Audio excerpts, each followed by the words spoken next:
tahun antara pejuang Indonesia dan kolonial Belanda. Berikut adalah cuplikan Royem-Royem. Selamat pagi, Royem. Kita berkumpul hari ini dengan semangat untuk menyelesaikan konflik yang telah berlangsung lama. Apakah Anda siap untuk mendengarkan suara rakyat Indonesia? Selamat pagi, Royem. Saya di sini dengan keinginan yang sama, namun kita harus mempertimbangkan kepentingan kedua belah pihak. Saya ingin menemukan solusi yang tepat diterima oleh rakyat Belanda dan Indonesia. Tentu, tapi Anda harus memahami bahwa rakyat Indonesia telah lama menginginkan kemerdekaan Indonesia. Kami tidak bisa terus-menerus berada di bawah kekuasaan kolonial. Saya mengerti, namun kita juga harus mempertimbangkan stabilitas dan keamanan di wilayah ini. Kami ingin menjamin bahwa transisi menuju kemerdekaan tidak akan mengganggu ketertiban. Stabilitas hanya dapat dicapai melalui pengakuan penuh atas kemerdekaan Indonesia. Kami siap menawarkan kesempatan untuk bekerjasama dalam membangun negeri ini setelah kami merdeka. Baiklah, bagaimana jika kita membahas suatu bentuk peralihan pemerintah, sebuah federasi mungkin bisa jadi solusi sementara. Federasi mungkin bisa diterima, tapi dengan syarat bahwa itu hanya sebagai langkah menuju pengakuan penuh terhadap kedaulatan Indonesia. Apakah Anda bersedia menerima hal itu? Itu bisa menjadi starting point. Mari kita buat kerangka kerja untuk menciptakan federasi yang memberikan otonomi bagi wilayah Indonesia, tetapi dalam kepentingan bersama. Baik, Tuan Van Royen, itulah bentuk kesepakatan yang bisa kami pertimbangkan.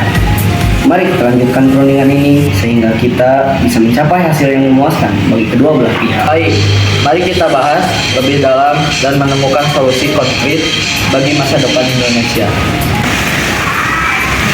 Lalu apa sih dampak negatif dan positifnya?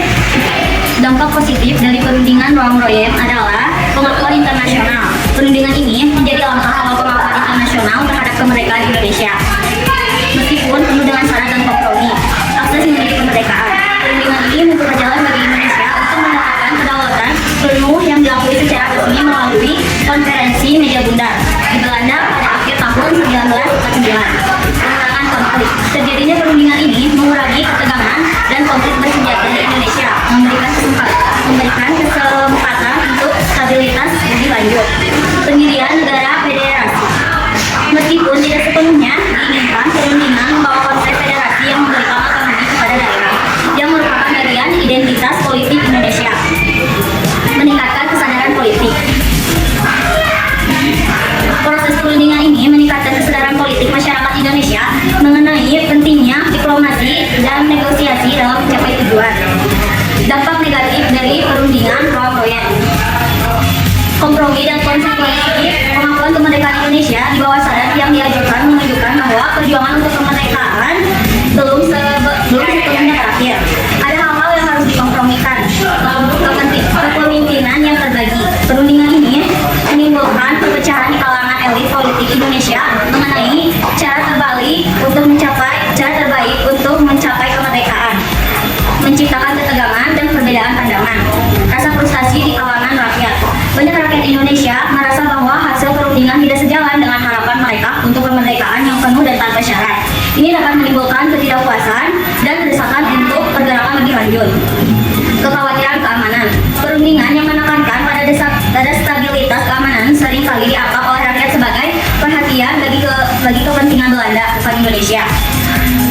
Pasang surutnya hubungan diplomatik. Walaupun perundingan ini sempat membawa harapan, hubungan antara pemerintah Indonesia dan Belanda tetap tidak stabilitas untuk waktu yang lama, yang memerlukan negosiasi lebih lanjut. Kesimpulan, perundingan Royem-Royem memainkan peran penting dalam perjalanan sejarah Indonesia menuju kemerdekaan. Walaupun menghasilkan beberapa keuntungan, proses ini juga menimbulkan berbagai tantangan dan masalah yang harus dihadapi dalam fase berikutnya dari sejarah bangsa.